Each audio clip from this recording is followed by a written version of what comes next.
Meus amigos, tudo bem? Mais um episódio do CDC Cash falando em consumo.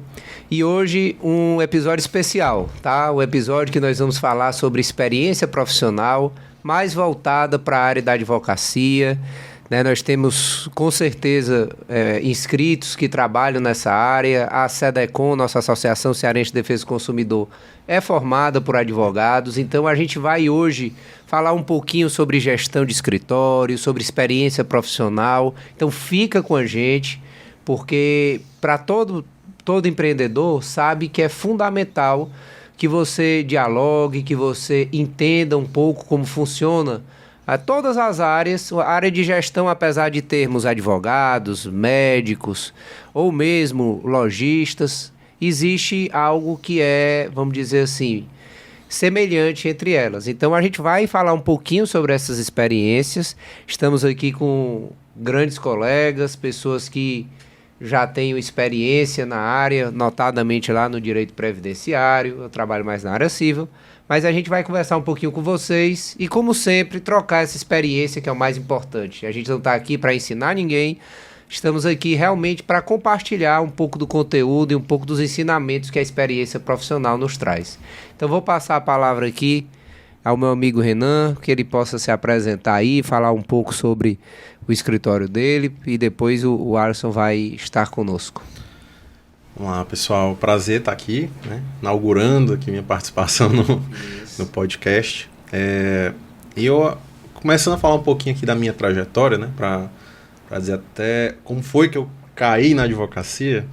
Eu saí do extremo oposto da advocacia, né? Eu era servidor público do INSS, entrei em 2013, mas não tinha aquele fit, né? De, poxa, não é isso que eu quero fazer, não me sinto feliz, não eram questões salariais, mas não gostava. Quando foi mais ou menos idos de 2017, comecei a me organizar, tinha me formado já pela Federal, comecei a me organizar, vou sair do INSS, vou pedir exoneração e vou montar meu escritório, né?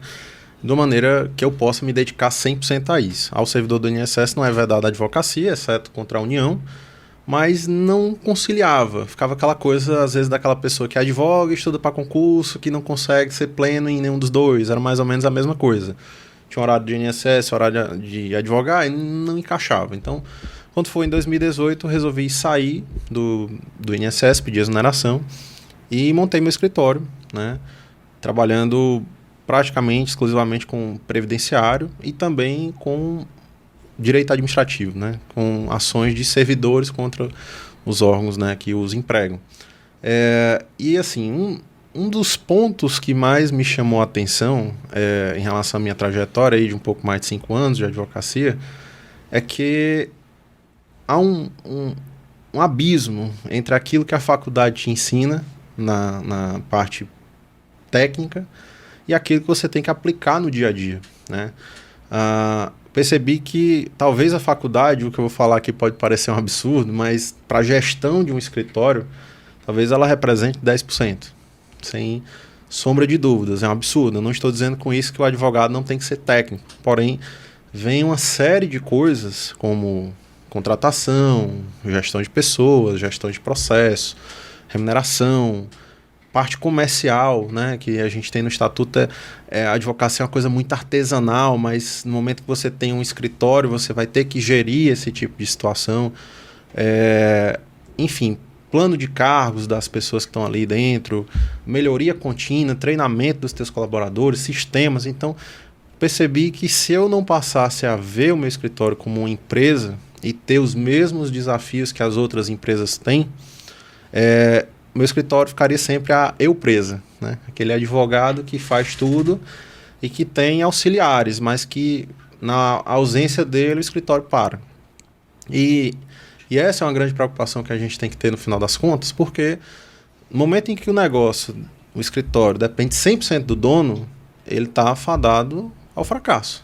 Como assim? Você não pode ficar doente, você não pode tirar férias, você vai perder negócio porque você não vai estar tempo inteiro, né, ali disponível para atender clientes. E o fracasso é empresarial e pessoal. E pessoal, porque também, exatamente, às vezes você vai estar ali 100% no trabalho, você vai estar deixando de lado tua saúde, tua vida pessoal.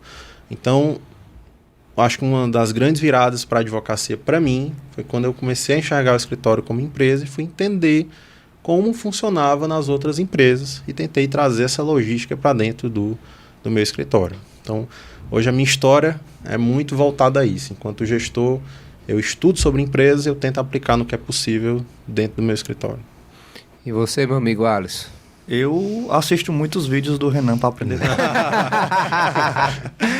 Bom, eu sou do direito previdenciário desde antes da faculdade. Eu entrei no escritório, que era da minha família.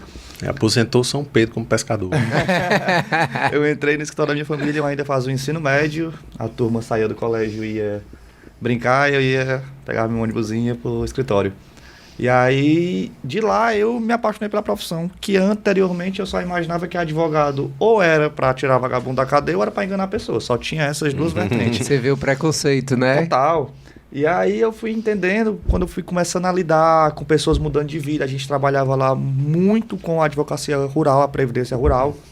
A gente começou a ver, quando a gente ia, sei lá, sacar um RPV com o cliente no banco, e aí lá ele olhava assim... Cara, recebi 30 mil reais, que naquela época os indeferimentos eram muito longos. E aí, cara, recebi 30 mil reais. Ele olhava assim, com o olho brilhando, quase chorando assim, doutor, muito obrigado, pelo amor de Deus, mudou minha vida, vou ter meu salário, minha dignidade. E de fato, era um ponto de mudança. Era demais. E aí a gente, foi aí que eu me apaixonei pela profissão. Nessa época que eu era menor aprendiz lá no escritório, e eu acompanhava as pessoas ao banco, e eu olhei assim, poxa, velho, realmente não é só aquilo que eu imaginava, e posso começar a pensar em mudanças de vidas a partir daquilo que eu vou aprender e vou poder fazer no decorrer da vida, né? Então eu realmente me apaixonei pela profissão a partir desse momento. E aí lá eu tive literalmente tudo que uma pessoa pode ser dentro de um escritório barra empresa, fui lá dentro do escritório. Comecei com um menor aprendiz, aí entrei na faculdade, precisei ser estagiário, aí dentro da faculdade ainda eu passei a ser assistente jurídico já, carteira assinada. Aí terminei a faculdade, aí o tempo que eu estava para passar na OAB, fiquei sendo com assistente jurídico, mas já integral. E aí virei advogado, aí virei... até que hoje eu sou sócio, mas todo o caminho percorrendo dentro do escritório. E lá, como um ambiente familiar, a gente... Tipo assim, as pessoas falam, o problema de trabalhar com família deve ser muito delicado. Cara, mas graças a Deus, lá a gente não tem problema quanto a isso, por ser família, lá... Nós somos 4 advogados, são os meus tios que são os precursores, né, os fundadores do escritório. E aí a gente, com isso, a gente tem essa liberdade. E aí hoje, chegamos nesse ponto que o Renan falou, de poder o escritório saber caminhar sozinho quando nós não estamos dentro. O escritório, a engrenagem funciona sem a gente, já conseguimos chegar nesse ponto de organizar a casa, de saber o que é de cada um, o que é nosso. É uma maneira bem, digamos que arcaica e ao mesmo tempo inovadora, porque é muito diferente a maneira como a gente trabalha lá dentro do escritório. Mas é uma maneira que dá certo.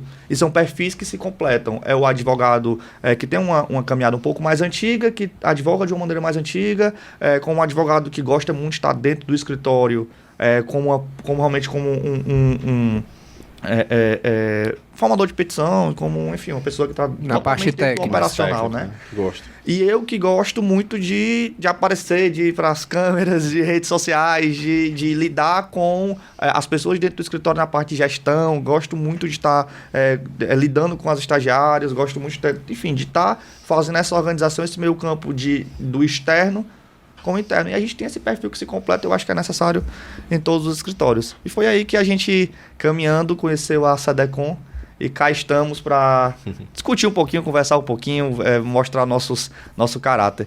Mas aí a gente tem vários podcasts, vários episódios, eu acho que ninguém falou. E o Thiago Fugita, fora a SEDECOM, fora o Paizão. Senta que lá vem o currículo. Como é que é o Thiago Fugita advogado, escritório? Como é que é essa caminhada aí do Thiago Fugita? Primeiro, às vezes as pessoas acham, em relação à SEDECOM, que é só o direito consumidor. E o nosso grupo da SEDECOM, ela tem um núcleo de desenvolvimento profissional para advogado, e nós conversamos muito entre nós, aprendemos muito juntos a desenvolver carreira dentro dos nossos escritórios, também pegando informações às vezes de uma orientação de um colega, enfim. Então vale a pena deixar aqui essa dica, que a associação, quem quiser fazer parte, de fato, desde a faculdade, já pode ter muito aprendizado em relação à gestão de escritório também. Mas o Thiago Fujita, primeiro, minha vida é até engraçada, porque desde muito cedo, Alisson, eu já dizia que eu queria ser advogado. Eu criança, eu via aqueles filmes e tudo, normalmente a gente via mais os filmes americanos com júri, e eu dizia, é isso que eu quero fazer. Né? E na minha vida, os meus propósitos se misturam muito com a minha crença em Deus. Né? Então, muitas das coisas... Eu só teve uma vez, Renan, que eu pensei em não abrir um escritório. Foi quando eu passei na OAB. Olha que coisa interessante. Minha vida todinha eu pensava, vou fazer a minha carreira na advocacia. Quando eu passei na OAB, eu estudei muito para passar na OAB. Eu disse, não, será que eu não posso passar um tempo fazendo concurso? E quando eu pensei nisso, alguns colegas me chamaram depois de poucos meses, disseram, Thiago, eu quero abrir um escritório contigo. Vamos conversar. E a gente começou a montar um projeto, tudo, e nasceu o Carneiro e Fujita Advogados, que foi o meu primeiro escritório. Né? Mas rapidamente, quando eu pensei diferente, parece que os caminhos disseram não, né? Não faça, né? Não faça. E na minha caminhada, eu sempre busquei trabalhar no associativismo, né? Comecei dentro da paróquia São Vicente de Paulo, no Grupo São Vicente, né? Mais de 20 anos que eu tenho um carinho enorme lá por aquele movimento, o movimento de jovens, e tudo foi confluindo. Passei muitos anos na OAB, 15 anos dentro da OAB, como lá na Comissão de Defesa do Consumidor, a base do início da SEDECOM, e isso foi motivando cada vez mais. Sempre que eu fui fazendo isso, eu tinha essa veia de juntar pessoas. E a minha vida, a minha família, toda é da área, a maior parte é da área empresarial. Meu pai tinha construtora, eu sempre vi ele trabalhando. É impressionante, Ana, como a gente às vezes não nota que aquela experiência que a gente tem dentro da nossa casa impacta diretamente como a gente é no dia a dia e nos nossos escritórios. Então eu sempre via o papai como empresário, eu disse, não, eu também quero. Só que eu não sabia que entrar no escritório, fundar, aí eu desfiz minha primeira sociedade, fiquei sozinho por quase uns 5 anos. Aí foi quando eu encontrei o Marcos Feitosa, né? Feitosa Fujita Advogados completou 10 anos agora. E a gente tem, graças a Deus, um trabalho mais na área civil empresarial, e a gente trabalha realmente muito com o propósito daquilo que a gente começou, né? A gente se conheceu lá também no Grupo São Vicente, e eu sempre digo que é uma oportunidade muito grande em você lidar com as pessoas, ter network com as pessoas, que você vai conhecendo, e às vezes nasce uma sociedade profissional, ou então uma relação de trabalho no escritório, e como é importante isso. Então, aí derivam várias coisas ainda, né? Hoje, graças a Deus, a gente fundou, o Marcos tem uma brincadeira, Renan, que disse assim, eu não posso ver uma associação que eu quero iniciar, né? E aí a gente também, dentro da minha vida pessoal, criou, trabalhando junto ao Fortaleza, criamos a Associação Bem Tricolor, e hoje, graças a Deus, eu estou na área de responsabilidade social, né, do Fortaleza, trabalhando lá junto com a diretoria. Então, eu costumo dizer que, primeiro, você precisa ter coragem para iniciar a sua carreira. A carreira na área privada, onde eu vou puxar a nossa conversa, é uma carreira que, primeira coisa, você tem que ter coragem. Segundo, saber que você vai ter que ser multidisciplinar. Não existe nenhuma profissão dentro de uma área privada que você só saiba a sua técnica da profissão. Você tem que saber mais, você tem que saber gerir pessoas, né? Eu tenho um RH, meu amigo, primeiro ninguém começa com RH. E aí eu queria começar a nossa conversa para... É o RH. Isso. A gente desmistificar essa história, às vezes está vendo, né? Eu já tenho 15 anos, 15 não, já estou perdendo as contas, 17 anos de advocacia, E não começa tudo do jeito bonitinho, o caso não chega bonitinho, a gente tem que saber lidar com os clientes. Eu queria entender aqui, eu ia aproveitar para conversar com você, Renan, exatamente disso. Olha, o Renan saiu do INSS, vou ter que alugar a sala. Eu lembro que a primeira sala que eu aluguei, lá no Equatorial Trade Center, o rapaz queria, o dono da imobiliária queria negar o meu cadastro. Eu fui lá falar com ele e disse, meu amigo, olha, tá aqui meu nome, é uma família que veio do Japão para trabalhar aqui, pode ter certeza que não vai atrasar um dia seu aluguel. Eu lembro que eu entrei na sala do cara e disse assim, eu não quero saber de negativa não, eu quero essa sala e pode me alugar, que todo ano você vai receber centavo por centavo. E essa coragem e essa audácia tem que nascer do empreendedor. Quem não tiver coragem, não entre, né, num empreendimento. E aí eu chamo aqui a atenção para vocês. E aí, como foi começar, né? Dizer, pronto, Renan saiu do INSS, agora sentou na cadeira e disse, pronto, eu tenho que fazer toda a minha carteira. Como é que foi esse processo, Renan? Eu vou voltar um pouquinho, certo? Acho que eu saí do extremo oposto. Primeiro, quando entrei na Faculdade Federal, não fazia parte da minha intenção concurso público.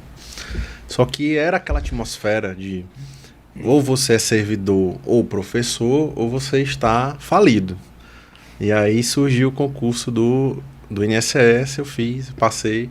Paralelo a isso, eu comecei a dar aulas no cursinho preparatório para concurso. Então eu era aquele cara extremo defensor ferrenho da estabilidade, né? Que é a estabilidade trazida pelo concurso. Então se você voltar aí, sei lá, 10 anos, né? Comecei a dar aula com 22, você ia ver o Renan lá na sala de aula, faz concurso, não dependa de patrão. Se podcast fosse há 10 anos, seria bem diferente. Há 10 anos eu estaria... Cara, eu falava só que se eu fizesse concurso, eu só seria feliz um dia no mês. Porque eu ficar atrás do balcão, eu olho assim, meu Deus, passar o dia todinho atrás desse negócio fazendo a mesma coisa. Era essa angústia, assim, que eu fui experimentando, né? Então eu era defensor disso. Tanto é que hoje, às vezes eu encontro com alguns alunos, aí os alunos assim, ei, professor, tá onde? Você ainda tá em concurso? Deus me livre de concurso. O pessoal fica olhando assim, assustado, né? Como é que pode ter mudado tanto? Mas, uma das pessoas que eu admiro muito, empreendedor nato, Flávio Augusto, é uma frase que ele diz que estabilidade não existe. E de fato não existe. Se você for parar para pensar, servidor público em algumas situações até previstas em lei pode ser deslocado, né? Pode sair do órgão em caso de uma extinção, o salário dele está garantido, mas não é aquela independência, aquela coisa que você não tem que se justificar para ninguém. E aí eu passei, enquanto servidor público, a ver isso. Se eu vou ter que morar longe da minha família, às vezes você faz um concurso fora do seu estado, que é o que normalmente acontece, né? Vai ficar muito tempo longe da família, vai ter que ser deslocado para alguns lugares que você não quer estar. E aí eu parei para pensar, poxa, existe essa outra via. Por que é que eu não posso me dar bem fazendo o que eu gosto, morando próximo da minha família, estando onde eu realmente quero estar? E aí a advocacia veio despertando. E ao mesmo tempo eu via muito o INSS por conta daquela legalidade estrita, né, administrativa, negando coisas que eu via assim, nossa, isso aqui na justiça passaria, isso aqui é um detalhe, isso aqui daria certo. Não, então não é meu lugar aqui. Passei a abraçar a questão da advocacia.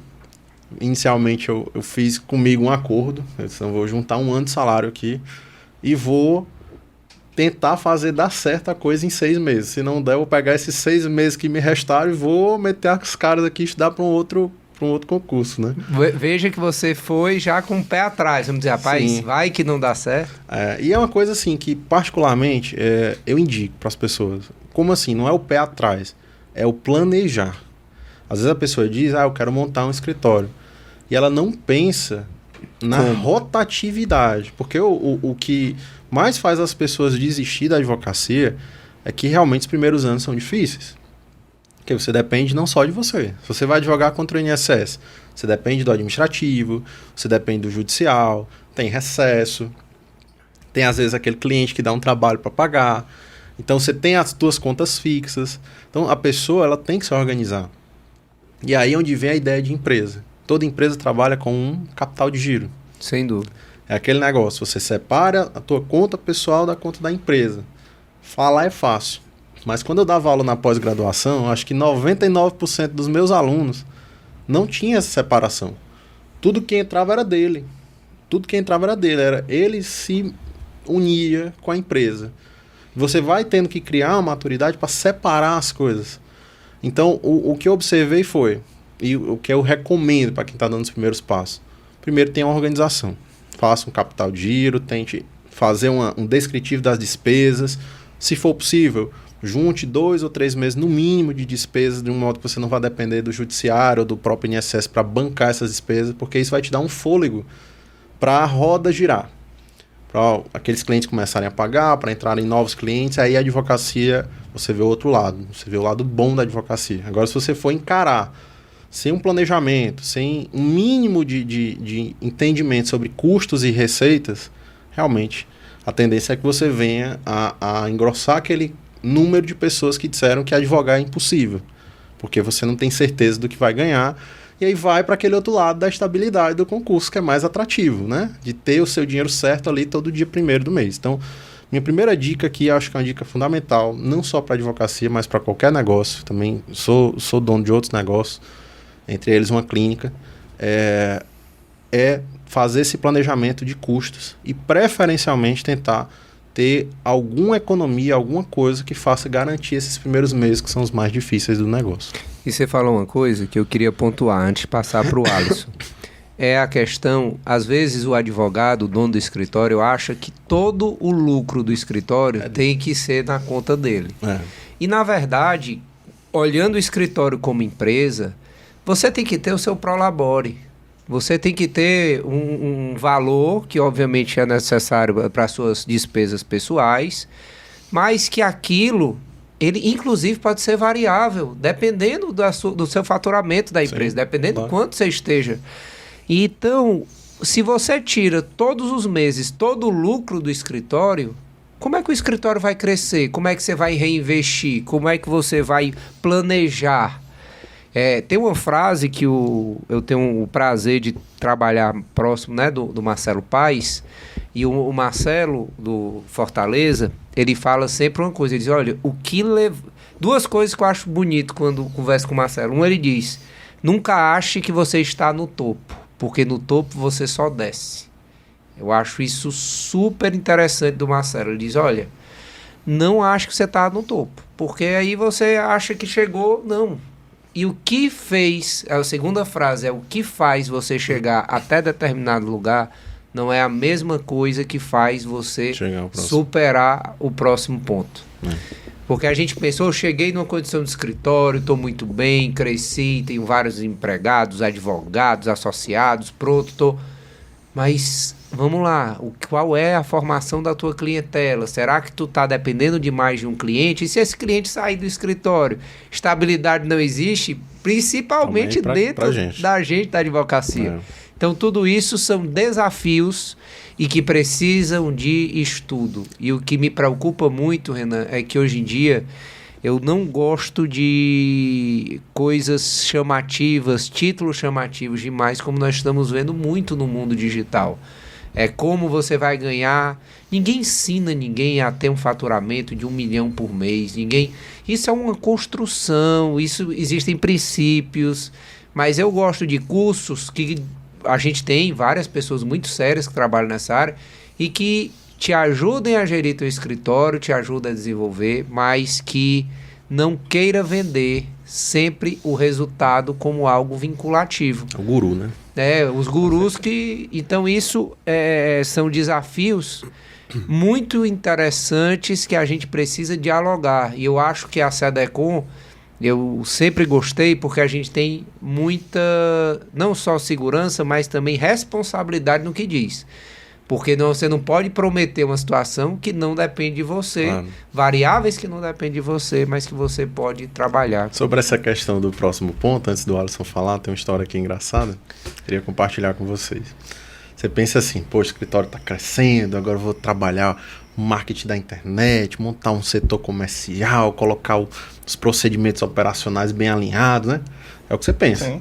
Aí quando você vai, você se depara com a situação de um colaborador tá comendo chocolate do outro. Uma besteira e Uma você tem que besteira resolver. que você fica pensando assim, meu Deus, como é que eu vou falar com esse cara que tem quase a minha idade, que tá assaltando a geladeira do escritório e comendo o chocolate que é do outro. Isso é a magia da coisa. Quando você passa a lidar com gente, e inevitavelmente a advocacia é um dos setores que você vai mais precisar lidar com gente, você tem que entender sobre comportamento, você vai passar por situações assim que a faculdade jamais te ensinou e você, na qualidade de advogado, pensou que iria ter que passar por isso. Então, o que eu chamo muito a atenção dos colegas é isso. Veja, você que pretende ser advogado autônomo, quer montar seu escritório, abra o seu campo de visão. Não fique achando que é mais uma pós, não que não seja necessário. A parte técnica eu entendo que é a base. É a base de tudo. Mas você vai ter que entender sobre gestão de pessoas, sobre contratação, sobre perfis de pessoas, sobre sistemas. Então, a parte técnica é a base. Não acho que é só isso que vai te trazer a diferença. Conheço excelentes profissionais técnicos mesmo, muito técnicos, muito bons, mas que na hora que enveredaram para a advocacia enquanto escritório, não deu certo. Aí o cara foi lá e deu um passo atrás, desistiu, foi para concurso, fez outra coisa. Mas talvez não tenha se preparado nesse sentido. Então, esse é o grande desafio.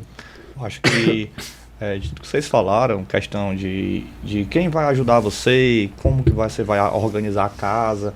Eu acho que quando você pensa em sustentabilidade, em relação a tudo, em relação à sustentabilidade, em relação à organização da empresa, em relação ao reinvestimento, em relação a cuidar das pessoas. Tem um episódio muito parecido, o Renan falou agora do chocolate, tem um episódio na hora que eu gosto muito de um ambiente leve no escritório.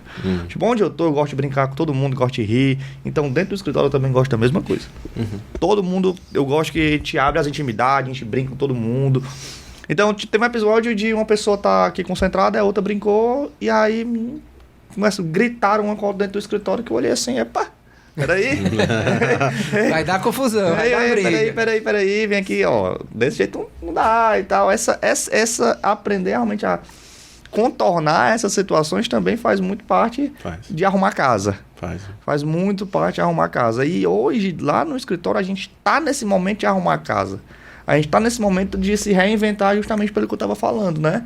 A gente saiu de uma advocacia um pouco mais antiga, de uma maneira que era uma engrenagem que funcionava de uma maneira que hoje em dia quase que não tem mais, que ficou escasso, porque a gente trabalha com previdenciário. O previdenciário administrativo era muito longo, davam bons processos, hoje é muito curto. Quando tem judicial, porque hoje em dia resolve-se muito já no próprio administrativo.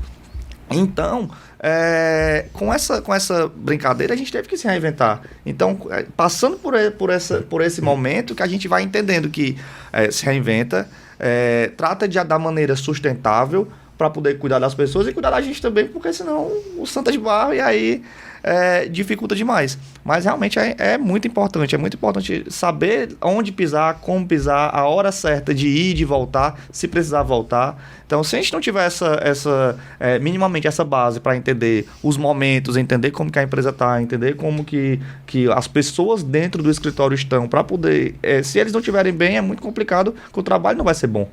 Então, tem que entender essa maneira humana também dentro do escritório. Teve vários... Se a gente for parar para falar aqui de várias situações... Causos, né? Dos causos do escritório... Inclusive, eu queria até trazer aqui um desafio para vocês dois. O que é mais difícil? Contratar alguém ou fazer um recurso extraordinário? Contratar alguém demais. É impressionante, Renan. Isso aí é uma área que... Olha... Chega a pessoa e fala assim... Nesses 17 anos de advocacia, eu não... Cara, foram muitos, viu? Eu digo talvez que eu tenha convivido com centenas de pessoas que trabalharam comigo.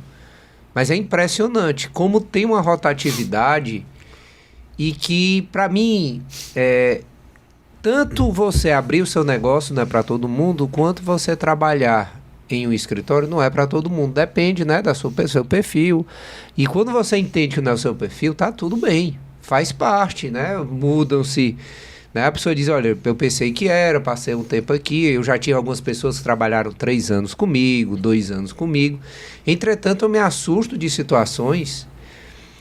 O que está acontecendo agora, tem pessoas fugindo da prova, cara. Você faz uma seleção, faz uma prova mínima, só para... E a pessoa simplesmente já deixou uma prova, pediu para ir no banheiro e foi embora. Quem fez a prova foi o Marcos, né? Meu Deus! Aí eu olhei e digo, rapaz, onde é que a gente está? A prova, e pelo código de 77. Feita pelo... Segundo o Clóvis Bevilacqua. Feita pelo Marcos a prova. Mas é impressionante, e aí é um ponto que também é interessante talvez trazer aqui para a nossa conversa, é porque também a sociedade mudou. Muito. E eu vejo que existe outra situação nessa questão de contratação de pessoas.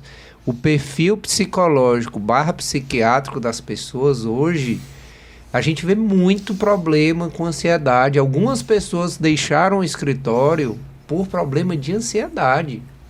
Então, assim, como lidar com isso O que é que eu vejo? Eu ouvi o Bernardinho falando também, eu gosto muito de assistir algumas pessoas que são referência para mim. O Bernardinho é nessa área de gestão, né? É bom mesmo. E aí ele diz o seguinte: a gente precisa verificar diante do que a gente está vivendo que não é que essa sociedade é melhor ou pior do que a outra, porque a gente também tende a dizer, porque no meu tempo era melhor, mas ela é diferente. E você precisa conviver com essa diferença, porque nem sempre hoje você pode repreender da mesma forma como aconteceu em outros tempos. Então, só que precisa haver um equilíbrio nas coisas. Dentro do trabalho, nem sempre a gente vai estar sorrindo, tem horas que a gente precisa verificar resultado, precisa verificar erros que acontecem naturais dentro do processo, mas a minha preocupação é que as pessoas desistem muito fácil. Essa é uma opinião de quem está vendo pessoas que começam, às vezes você diz, olha, essa pessoa tem um perfil, mas a questão externa, a vida pessoal, hoje está atrapalhando muito o desenvolvimento, às vezes, profissional. Sim. E isso me assusta em ver situações que eu digo, rapaz, como é que vai ser, vamos dizer assim, essa próxima geração, a geração do meu filho, como é que... Porque eu vejo isso uma crescente, né? Quem observa, eu no fim de ano, eu costumo dizer que a gente que é profissional liberal, todo momento é tempo de conversar e se informar, né? Eu estava no Réveillon, numa piscina, lá no Beach Park Wellness, e uma psiquiatra estava lá, a gente conversando, eu queria perguntar à senhora, como é que é esse elemento dos remédios que hoje, cada vez mais, as pessoas estão utilizando para dormir, né, ansiolíticos, tudo. O que é que isso impacta na vida da pessoa, não só agora, os jovens que estão utilizando, mas e com o tempo. 20 anos vivendo com isso, 30 anos vivendo com isso. E ela disse, olha, isso aí vai haver um impacto muito grande. E isso impacta na área profissional. Então, isso que a gente está dizendo é uma coisa que, de fato, a gente aprendeu dentro da faculdade a ser técnico. A aprender as leis, né, a matéria, tanto processual como o direito material, mas e como lidar com essas variáveis que a gente precisa ter esse jogo de cintura? Cara, trazendo para ambiente cliente, a gente trabalha muito com deficiente, né? As pessoas com deficiência. Tem pessoas que se medicam para dormir e se medicam para se manter acordado. Então, assim, como é que uma pessoa consegue ter uma expectativa de vida? Está literalmente vivendo na base da medicação. Então... Sobrevivendo. Está sobrevivendo. Então, não trago nem para quando for a geração do Guilherme lá, seu filho, quando tiver na época profissional. É hoje mesmo. As pessoas de hoje em dia que estão dentro dos nossos escritórios, que são nossos clientes, que são nossos colaboradores, funcionários, como preferem dizer, né? Tem gente que fala funcionário, enfim. É muito pertinente pensar nisso. Como que hoje em dia já estão assim e daqui a pouco? Realmente, cara, é muito complicado. É muito complexo. Falando aqui um pouco sobre a parte de pessoas, né? Eu costumo ver a empresa como um xadrez. Você não vai pedir para um peão executar um movimento de um cavalo, né? E não, o que é que isso tem a ver com a empresa? Você, na qualidade de gestor, você vira um capitão. Então, fazendo analogia aqui com o time, você não vai colocar um cara que é zagueiro no ataque. E às vezes o que a gente faz dentro das empresas é isso. Primeiro, o que a gente busca quando vai contratar, você tem um escritório que ele é pequeno. Então você busca o profissional perfeito. É o cara que, trazendo aqui para a advocacia, é o cara que sabe fazer bem a audiência, que sabe despachar bem com o juiz, que sabe conversar com o cliente, que peticiona muito bem. Isso é muito difícil. Até porque, quando você está começando, você está buscando um profissional de perfil júnior. Então, tu quer o melhor do que é possível dentro do mercado, pagando o mínimo disponível. Né? Isso aqui eu estou falando via de regra pelo que eu vejo. Eu já tentei, mercado, os meus alunos, mercado. Então, é complicado você, no início de um escritório, trazer isso. O que é que a gente tentou mudar e em certo ponto deu certo, e eu vejo que meus alunos também fazem e dá uma certa mudança. Partindo desse pressuposto que você não vai achar a pessoa perfeita, você tem que ver qual é a tua maior demanda e tentar buscar um perfil para aquilo ali. Por exemplo, qual a minha maior demanda? Retaguarda. No primeiro momento porque o advogado ele não está conseguindo peticionar e fazer o comercial. Então, se minha maior demanda é retaguarda, será que eu preciso de uma pessoa que seja muito comunicativa, que vá lá, seja simpática, despache com o juiz e não sei o quê? Não. Preciso de uma pessoa que seja organizada, seja estudiosa. E aí você restringe um pouco esse leque. Fazendo isso, você talvez consiga ir para uma seleção um pouco melhor. Sabendo o que você quer. Às vezes eu vejo as pessoas iniciam um processo seletivo e ela nem sabe o que quer. Então, o erro ele começa no gestor. Esse é o primeiro ponto, saber o que quer. O segundo ponto que eu observo que também tem ajudado bastante é perfil da pessoa. Existem testes hoje que eu recomendo que sempre que você estiver contratando, lógico, você não vai ter um RH inicialmente dentro da tua empresa, mas tem empresas que fazem seleção, que fazem esses testes. Que eles ajudam muito a descobrir qual é o perfil comportamental. Se a pessoa é uma pessoa que tem um perfil dominante, é uma pessoa que tem um perfil mais organizado, mais estruturado, isso vai fazer total diferença. Vamos fazer trazer aqui para vocês uma realidade minha. Eu tenho uma função de controle dentro do escritório, que é aquele cara que está lá olhando os prazos e encaminhando as demandas. Para essa pessoa, eu preciso daquela pessoa que seja extremamente comunicativa, que saia lá e que fale com o cliente. Não. Eu preciso de um cara que seja analítico. E a gente, num dos processos de seleção, conseguiu trazer um cara que era do TI e também formado direito. Cara extremamente analítico, tá ali tudo organizadinho, distribuindo as coisas, tá na função ideal. Agora, se às vezes eu fosse puxar para trazer aquele cara que é mais comunicativo, que trata bem o cliente, não que ele trate mal, ele trata super bem, mas que é mais voltado para esse aspecto comercial, pouco tempo depois o cara não iria estar entregando resultado. Aí seria uma seleção frustrada. Então, quando eu iniciei o assunto falando que a parte técnica para a gestão do escritório é 10%, é sobre isso que eu estou falando. Você tem que ir um pouco além para tentar melhorar o processo seletivo, porque senão o turnover vai ser altíssimo. A pessoa não vai passar 5 meses, não vai passar 6 meses e o custo para a empresa é altíssimo. É terrível. Contrata, descontrata. E o que é que tem a ver com a advocacia isso? Só tudo. Só tudo. Não, mas a parte que você aprendeu de advocacia, zero? Sim. Zero. Dentro da faculdade, não. Zero. Você não tem a menor noção. Mais para a administração de empresa aí. Mas você vai precisar. Então, são coisas que você vai vivendo, vivenciando e errando e aprendendo, que a gente tenta trazer aqui um pouco dessa experiência para os associados, para quem está assistindo esse podcast. Por mais que você tenha uma pessoa, sou eu a pessoa que faz tudo aqui no escritório, teu pensamento ele tem que ser de crescimento. Não tem como, porque quem não está crescendo está morrendo. E a mentalidade é fundamental. Total.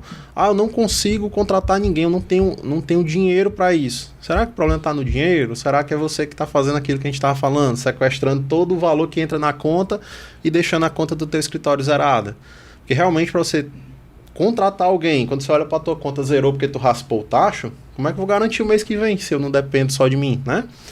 Agora, no momento em que você olha para teu caixa, tu vê lá, 30, 40 mil, será que você se sente mais confortável a contratar um estagiário? Então é um aspecto financeiro que vai determinar essa contratação. Está tudo interligado. E tem outro ponto que eu queria trazer também para a nossa conversa, que é a modernidade gerou uma situação de mudança constante. E a tecnologia, ela vem arrebatando todos os mercados com mudanças pesadíssimas, né? Para começar, vamos dizer uma coisa mais básica, mas todos os processos são virtuais hoje. Graças a Deus. Né? Antigamente, eu era um estagiário que, meu Deus do céu, eu tinha que pegar várias, eu tinha uma identidade, uma carteira de estudante, uma carteira de entrada na Unifor, e eu saía deixando... Todo lugar ficava um. Todo lugar ficava um, e era... As filas lá da Xerox eram enormes. Era o cara que era meu amigo que botava aqui embaixo o meu processo para depois eu ir em outras secretarias para conseguir tirar as cópias que precisavam. Depois criaram o scanner de mesa que você passava assim nos processos. E eu estou dando esse exemplo em relação às cópias, mas em tudo a advocacia está mudando por conta da tecnologia. Total. E a gente... Essa é uma pauta fundamental para que a gente consiga trabalhar de fato o desenvolvimento. Lembra do começo da conversa, como eu falei do Marcelo Paes? O que te trouxe até aqui não é aquilo que vai te levar para frente. Verdade pura. E a tecnologia hoje é impressionante, né? Obviamente o pessoal sempre pensa, chat GPT para fazer petição. Isso aqui é isso aqui. A diferença de dados que você consegue ter em programas importantes de gestão de prazos dentro do seu, gestão de processo dentro do seu escritório, gestão financeira dentro do seu escritório. Pô, inúmeras situações que vão permitir que a gente consiga lidar com o mais importante, que aí eu acho que a gente não falou aqui, mas é fundamental, que é o tempo.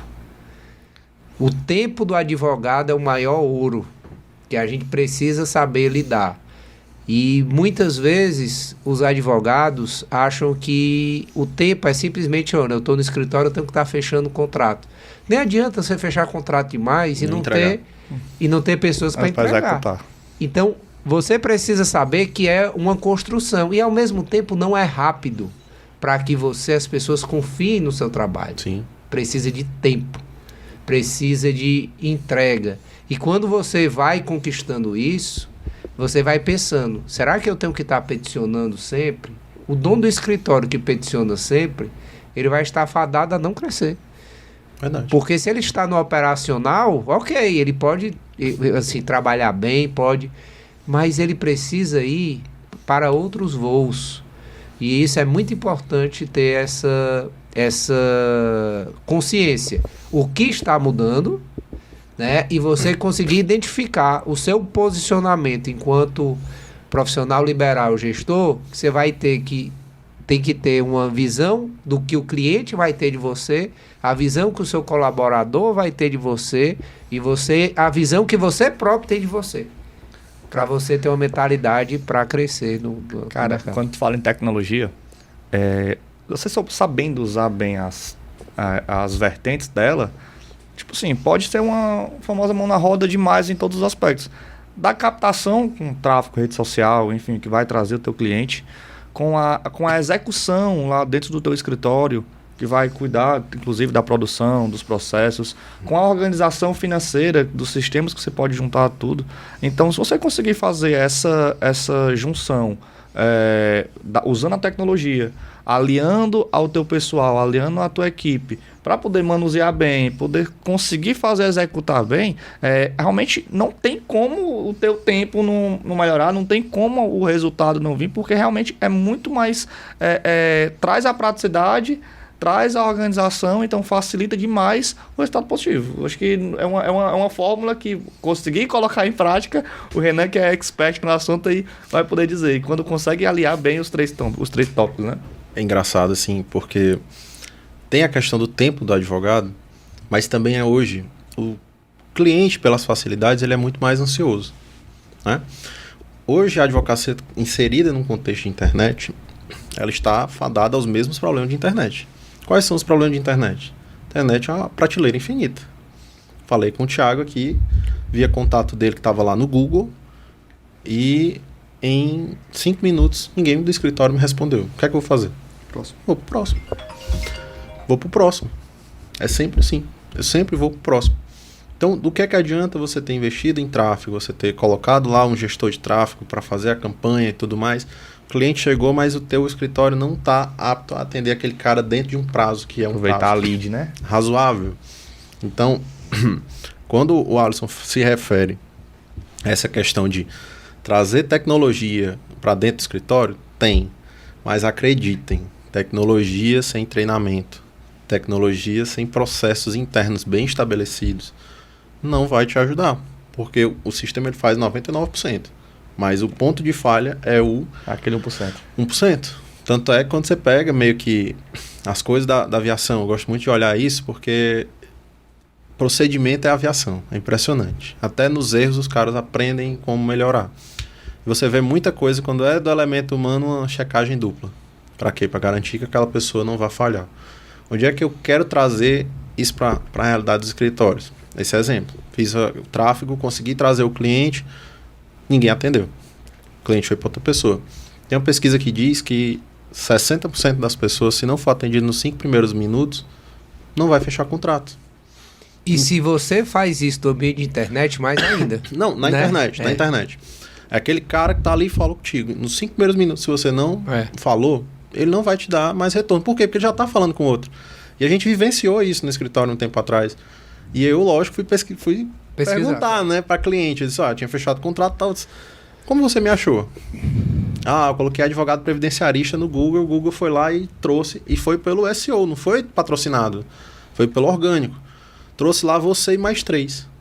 E aí eu falei, ao mesmo tempo... Quem foi mais rápido, e quem me respondeu mais rápido foi você. E ela disse, ainda teve uma pessoa que no outro dia veio falar comigo. Ou seja, um dia de diferença. Qual a possibilidade desse cara fechar? Então, é baixa. Então, a tecnologia, ela te ajuda. Mas você nunca pode desprezar a questão do elemento humano, dos processos bem estabelecidos dentro da rotina do escritório. E o que você falou me chamou a atenção para outro aspecto, que é o cliente da advocacia, ele quer retorno. Ele quer um advogado que saiba mais ou menos, né, o que está acontecendo. Obviamente, nenhum escritório você sabe 100% todos os seus processos, mas você precisa ter a direção e saber a divisão dentro do seu escritório, quem é responsável por cada coisa. Sim. Então, o cliente, ele quer retorno. Um advogado que o cliente não consegue ligar ou não consegue falar no WhatsApp ou que não dá retorno para o cliente, pode ter certeza que em algum momento o insucesso vai chegar. E vem as crenças, né? Vamos bater um pouquinho nas crenças. Às vezes quem está começando, está estruturando escritório, acha, mas o meu cliente só vai querer falar comigo. Não vai querer falar com o colaborador. Mentira. Teu cliente, ele vai querer ser bem atendido. Se porventura você consegue, dentro da tua equipe, ter uma central, ter alguém que consiga dar esse retorno para o teu cliente, eu não falo nem retorno, eu falo daquele atendimento às vezes mais proativo. Como? Saiu a sentença, foi algo favorável, foi algo desfavorável, ao invés do cliente ter que... Como é que está meu processo? Na hora que saiu essa informação, você consegue de uma maneira ativa, né? A gente chama, na verdade, para o cliente a chamada informação passiva. Ele recebe sem estar questionando. Será que mesmo que ele vai estar o tempo inteiro batendo na porta do advogado? No WhatsApp do advogado, sendo que ele está recebendo naturalmente as informações? Então, esse negócio, essa crença que muita gente tem de que o cliente quer falar com o advogado, não necessariamente é verdade. Ele quer ser bem atendido. Isso. Se a tua equipe está bem treinada, se tu tem uma estrutura, se tu consegue responder... Ele quer dar retorno, não necessariamente o advogado. Agora, eu concordo assim, com você. Eu não sei se isso se encaixa em todos os públicos, mas, por exemplo, eu trabalho com público de pessoas realmente bem hipossuficientes, né? Então, acontece demais o quê? No bom dia, na ligação, que não é a minha voz, o cliente não quer falar com o advogado. Entendeu? Aconteceu isso sexta-feira passada. Tinha uma perícia marcada que a gente costuma avisar a perícia 2 dias antes. Até para poder ajudar nos procedimentos e tal pro dia. Aí a perícia era na segunda, na sexta-feira, a moça lá do escritório ligou. Oi, bom dia, falo com fulano de tal. Sim, fala. É para avisar a perícia, ela, não, eu quero falar com o advogado, cadê o advogado? Eu fechei, foi com ele, não foi contigo? Desse jeito, assim. Foi mesmo. Mansa. Desse jeito, não, eu fechei com ele. Não foi contigo, porque pode ser que tu esteja me enganando. Quer falar com ele. Aí, por sorte, naquele momento, naquele dia, eu tava na mesa do lado. Ela pegou o telefone e passou pra mim. E já aconteceu outras vezes, não exatamente nessa circunstância. Dessa ignorância, que ele tem muito. Mas já aconteceu vezes por vezes de para falar com o cliente, estava precisando de um documento e ele não acreditar que era, tipo, com o número do escritório, com o contato, enfim, com o contato oficial, ele não acreditar e querer quer falar com o advogado. Entendeu? Ou comigo ou com um outro advogado que vai sempre no dia do atendimento, que a gente vai fisicamente fazer os atendimentos na associação. Em comunidade carente. Então, eles não, meio que, eles têm realmente essa crença de querer, assim, não se enquadra com todos os públicos, mas nesse público específico, não tenho nenhum, nem dois, nem três. Claro mas que vários, é diferente, óbvio. A gente tá falando aqui de algumas experiências, mas é diferente. Isso, vários. E assim, e o atendimento, ele é um atendimento muito básico. Oi, tudo bem? Só pra te avisar da perícia e tal. Nada muito... E também não é venda, né? Aquela venda que é realmente uma situação mais... na venda, você realmente precisa ter aquele toque mais especial. Como a gente não vende muito no online, então acaba que é mais o trato durante o processo. Aí é onde é que eles querem, porque querem. Acontece demais mesmo. Demais mesmo. Minha experiência sobre... no início eu tinha uma resistência muito grande sobre isso. Eu contratei você, eu quero falar com você. E aí eu percebi que lá no escritório a gente tem um telefone só para isso, né? Eu percebi que eu me coloquei meio que no lugar da pessoa, né? Eu disse, olha, até que ponto eu queria que fosse o fulano? E eu entendi que seria até o ponto em que aquilo ali fosse vantajoso para mim. Por exemplo, contrato o Thiago. Até que ponto eu quero falar com o Thiago? Só até o ponto em que é vantajoso para mim. Só que isso aí não é algo consciente, é inconsciente. Sim. Ele acha que falar com o advogado é a certeza de estar falando com quem vai executar. Só que ele não entende da dinâmica do escritório. Então a gente meio que começou a educar o cliente em relação a essa questão dos canais. Por exemplo, o cara falava comigo, eu ia pro telefone do escritório. Vou falar com você aqui no telefone do escritório. Você quer ter a resposta mais rápida? Fale com esse canal. E aí a tua equipe tem que estar preparada para ser rápida. Porque no momento em que virar a chave da pessoa, dela entender que aquela pessoa vai estar me respondendo mais rápido, e se eu falar com o advogado vai ser 2 dias, no final do dia, às vezes vai passar batido, porque vai passar batido. Porque você está fazendo uma série de coisas naquele dia. No momento que ela entender que aquilo ali é mais vantajoso, a chave vira. Eu também tenho clientes assim. E a gente tinha essa dificuldade no início. Outra coisa que pode ajudar bastante é deixar as cartas na mesa no primeiro atendimento. Pronto. Fulana, é assim, você vai conseguir falar comigo nesse número, vai ter uma pessoa da minha equipe que é especialista em orientação sobre perícias, ela vai entrar em contato contigo, vai ter uma pessoa que faz o financeiro. Lá no escritório, por exemplo, um dos tabus que eu tinha era cobrança de honorários. Antigamente, toda vida, quem fazia cobrança de honorários era eu. Hoje eu não faço mais. Por quê? Porque tem um financeiro. Então, quando eu chego lá no escritório, às vezes, tem aqui na minha agenda 2, 3 reuniões de financeiro falando com a pessoa. Seu benefício foi deferido dessa forma, assim, conforme está no contrato, está dessa forma aqui. Então, a gente vai proceder à cobrança dessa forma, vou mandar os boletos para você. Tudo, na minha opinião, né, de empresa, você tem que fazer para o teu escritório girar de uma forma que tudo seja delegável. Porque isso é a forma que você vai dar longevidade ao teu escritório. Imagina, o Thiago está aí 17 anos de advocacia, 25, 30 anos de advocacia. Chega uma hora que o Thiago vai querer se aposentar, né? Curtir aí as milhares de propriedades, as casas fora do Brasil. No Japão. Vai querer se aposentar. Será que se ele não fizer essa transição de mais ou menos e delegando para as pessoas, o escritório Feitosa Fujita vai ter essa longevidade? Então, aí eu trago o papel do CEO, somos nós. Qual é o papel do CEO principal, na opinião de vocês? É ele ser a pessoa externa que demonstre assim, as qualidades do escritório, que convença através do seu papel, da sua postura profissional. Também, um aspecto comercial. Na tua opinião, qual é o papel do CEO? Consegue ser um líder e trazer a sustentabilidade para o escritório. Também.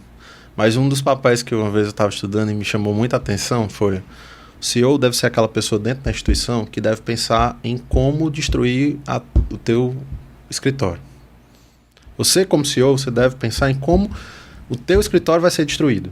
Por exemplo, Os pontos fracos. Os pontos fracos. Tipo, eu nunca vou para a internet, porque a minha advocacia é uma advocacia tradicional. Poxa, será que daqui a 10 anos o perfil de cliente vai buscar mais na internet ou ainda vai ser no corpo a corpo? Então você, como CEO, um dos principais papéis é isso. O que é que eu estou fazendo hoje no meu escritório, na minha empresa, que vai deixar um furo para que venha alguém com a técnica melhor e tome o meu lugar? Então, às vezes, o não delegar é um furo. Às vezes, o não estar em várias mídias tentando ter mais de um canal de prospecção é um furo. A metodologia dentro do escritório é um furo. Então, uma das principais funções do CEO hoje é pensar como que eu posso destruir o meu escritório. É estranho, mas é verdade. Não, porque se você pensa como pode destruir, você vai pensar na solução. Faz total sentido. E pra gente fechar a nossa conversa, que já vai passando... Desculpa aí que eu falo demais. Era 30 minutos. Tá ótimo. Mas eu vou trazer aqui um ponto para cada um de nós pensarmos. O Renan mesmo deu um exemplo de mudança. Antes eu negociava todos os honorários, hoje eu não negocio. Sim. Para mim, um ponto que eu queria que a gente finalizasse nossa conversa, quais são os pontos de mudança que hoje, porque o advogado ele tem um negócio, que aí vou falar para você que está nos assistindo, o advogado às vezes não gosta de falar de situações de mudança ou de fragilidades. Nós sempre estamos, discutindo, não, é porque eu sei, não, eu tenho um jeito, né? Mas eu queria trazer aqui pontos dos nossos escritórios, até para que a pessoa que está começando também consiga enxergar, né, as dificuldades. E aí eu traria aqui, para a gente conversar como, olha, hoje o meu escritório, eu acho que a gente precisa mudar isso aqui para melhorar a gestão, né? E aí eu trago a vocês, eu já trazendo a experiência do nosso escritório, eu tenho muitos clientes que gostam realmente do meu atendimento pessoal. E tem alguns clientes que, de fato, eu trato diretamente. Mas isso toma muito tempo. E acaba sendo um gargalo. Né? Toma muito tempo, é um gargalo. E eu penso que essa parte comercial do escritório, ela precisa desenvolver, né? Porque às vezes a gente está tão imerso no atendimento do cliente, né? Eu faço muito pouca petição no escritório, mas a gente, querendo ou não, tem alguns processos importantes que eu atuo diretamente, que eu faço toda a estratégia, às vezes ir despachar com o desembargador, enfim, mas eu acho que precisa se trabalhar melhor dentro do meu escritório exatamente esse desenvolvimento de que, olha, essa conversa aqui gerencial, ela tem que estar na agenda e o desenvolvimento de estratégias gerenciais mais voltados para o comercial, para mim é um desafio, principalmente diante da internet, que eu acho que sempre a gente foi indicado, que é muito bom isso. Sim. Né? As pessoas confiam, tudo, mas eu acho que na parte comercial a gente pode melhorar, e quando eu falo de tecnologia, eu falo também pensando no escritório. Será que eu preciso trazer 5, 10 advogados? Não, talvez não. A tecnologia possa ter novas oportunidades e eu vejo isso como um desafio e oportunidade ao mesmo tempo. Vamos lá. Meu desafio, acho que é o de todo mundo, né? Nessa escalada, é ser substituível. E aí, quando você começa, você é o financeiro, você é o operacional, você é o comercial, você é o marketing, você é tudo, né? Dentro. Todos os pilares da empresa é você. Então eu vou aos pouquinhos. Para conseguir me libertar do financeiro, conseguir me libertar do operacional. A parte de marketing também já tem uma pessoa que faz. Minha última fronteira hoje é o comercial. Porque eu ainda faço muito comercial. Eu faço porque eu gosto, né? Mas assim, a sensação, a melhor sensação que eu tive, e aí eu não estou falando de dinheiro, foi no dia que eu entendi que eu tinha uma empresa. Qual foi esse dia? Em que o processo entrou, foi atendido por alguém, foi despachado por outra pessoa, todo o processo, a comunicação foi feita pelo pessoal, a cobrança pelo financeiro. Então a minha meta é fazer isso, é fazer com que a empresa Araújo Félix consiga seguir na minha ausência. Interessante sua visão. Entende? Então, tornar-se substituível. Renan, quer dizer que tu vai lá só receber o dinheiro? Isso aí é conto de fadas, não existe. Esse negócio, empresa autogerencial, não existe. Não existe. A diferença é que eu quero me colocar numa posição estratégica. Por exemplo, vamos precisar colocar uma filial. Então eu tenho que gastar minha energia lá. Porque isso aqui vai depender vai ser primordial para o futuro da empresa. Então eu tenho que gastar minha energia aqui. Preciso contratar um head aqui para dentro do escritório. Então eu tenho que gastar minha energia nisso. Então a minha meta é conseguir chegar nesse nível de ser realmente aquela pessoa dentro do escritório responsável pelas decisões mais estratégicas e relevantes. Às vezes vai ser uma decisão só, num dia inteiro. Porém, essa decisão ela vai dar um rumo totalmente diferente para dentro do escritório. É isso que eu prezo, porque ao fazer isso, eu consigo ver longevidade. Mas para isso a gente também precisa se despir um pouco da vaidade, de ser o cara que fecha contrato. Estou procurando o Renan, porque é o Renan que resolve. Valorizar mais o CNPJ do que o CPF. E, enfim, tem uma série de outros degraus aí que precisam ser percorridos, né? Estou nessa busca. Legal. Cara, depois dessa aula aqui, o que falar, né? Bom, eu vou falar mais de uma meta a curto prazo, sabe? Tipo, por exemplo, nesse ano de 2024. Esse ano de 2024 eu quero que os processos internos do escritório sejam bem definidos. Ainda tem muita confusão de processos internos, muita confusão do que é meu, do que é teu, do que é nosso, muita confusão do... tudo funciona. Só que funciona daquele jeito, daquele jeitinho. O que eu mais gosto desse cara é a humildade. Porque assim, ó, quando o INSS foi fazer o acordo com a AB, inicialmente ia fazer o acordo só com o escritório dele, pela quantidade e volume de processo que ele tem no anterior. Meu Deus do céu. Aí pensaram, não, vamos pensar aqui na universalidade da Seja a boca do anjo falando negócio desse. Aí abriram pro resto dos advogados. E aí, assim, que a logística interna do escritório consiga ser totalmente atualizada, modernizada, e que a gente consiga organizar, primeiramente, minha meta nesse ano, em 2024, é que a logística interna do escritório seja organizada. Seja realmente totalmente concentrada, direitinho, as funções totalmente bem definidas. Ainda realmente tem uma bagunça interna. Tá naquela fase assim, sei o que fazer, na teoria como fazer, mas falta fazer. Uhum.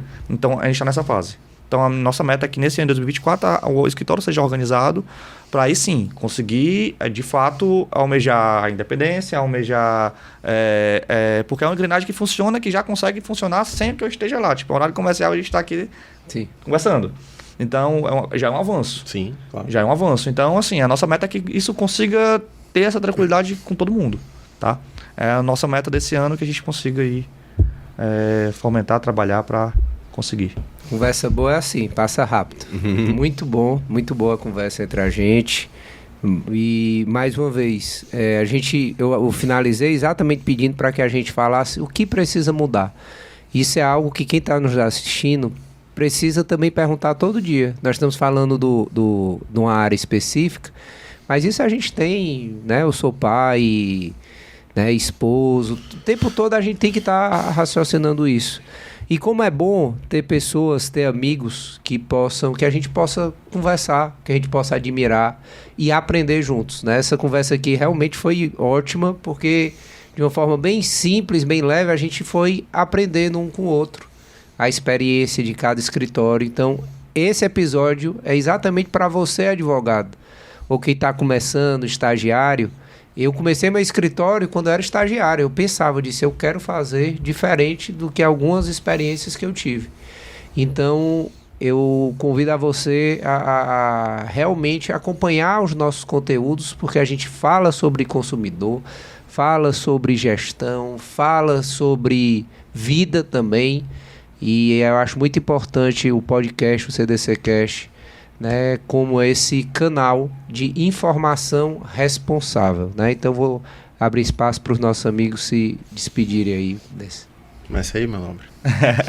Bom, primeiramente, né, agradecer o Thiago, agradecer o Renan, por tudo da associação, né? A associação realmente foi um diferencial muito grande em questão de mentalidade, em questão de convivência. Eu pensava em muitas coisas, mas não convivia com ninguém que fazia. Então, eu comecei a conviver com pessoas que faziam e fez uma diferença muito grande em questão de mentalidade. De aprender coisas novas, de tentar coisas novas, de ver resultados e, poxa vida, conseguiu, eu vou batalhar para conseguir também. Então, agradeço a oportunidade. Nos sigam nas redes sociais, Alisson Pires, ADV, estamos lá. Faço uns conteúdos de vez em quando. Sedecom Ceará. Não, dancinha não. A gente tá pedindo aí pela dancinha TikTok. também. Não, dancinha não, mas é só porque eu tô sem criatividade, mas vai dar certo. E é isso, valeu e até a próxima. Gente, queria agradecer, né, a oportunidade. Eu sou membro da Sedecom, não tão colaborativo quanto eu gostaria de ser, né? Thiago toda a vida tá aí, vamos lá, vamos participar, com esse jeitinho dele aí de agregar, né? e todo mundo. Espero ter agregado aqui. Uma coisa que eu queria dizer, assim, que eu acho que é o grande tabu para quem tá assistindo, tá começando. Às vezes a pessoa 17 anos de advocacia, já tem 5 anos, já é advogado há muito tempo, por isso que dá certo. Não é assim. Não existe escritório perfeito, não existe empresa perfeita. Fórmula mágica, né? E todo mundo tá o tempo inteiro enfrentando problemas. Então essa imagem que você vê às vezes na internet do escritório perfeito, que fecha não sei quantos milhões de contratos por mês, em que tudo dá certo, as pessoas sorriem, apertam as mãos ao final do dia, não existe. Isso é um fato. Nenhuma empresa é assim, todas as empresas têm os seus problemas. Mas uma coisa que o Thiago falou aqui que eu acho extremamente importante é visualizar. Você tem que ter um propósito, né? Porque quem não tem propósito, tem até lá a lista dos países das maravilhas, né? Para quem não sabe onde ir, qualquer caminho é caminho. Qualquer caminho vai. Né? Então, essa é a verdade. Você tem que ter um propósito, porque é o propósito que te faz fazer o que é necessário. E suportar o sacrifício. Então, é aquela vez que você vai ter que atender domingo à noite, na sexta-feira, enquanto o cara tá lá dizendo que sextou, que quem trabalha sexta-feira é liso, é desorganizado. Aquelas figurinhas do WhatsApp. É você que vai fazer o diferente, mas é o propósito que sustenta, tá? É isso. Então é isso. Sigam, como o meu amigo Ars falou, nas nossas redes sociais, @Sedecom Ceará no Instagram. Se inscreve no nosso canal, deixa o teu like e compartilha, porque conteúdos como esse eu tenho certeza que pode agregar e ajudar a vida de muitos, tá bom? Forte abraço, até o próximo episódio do CDC Cash Falando em Consumo.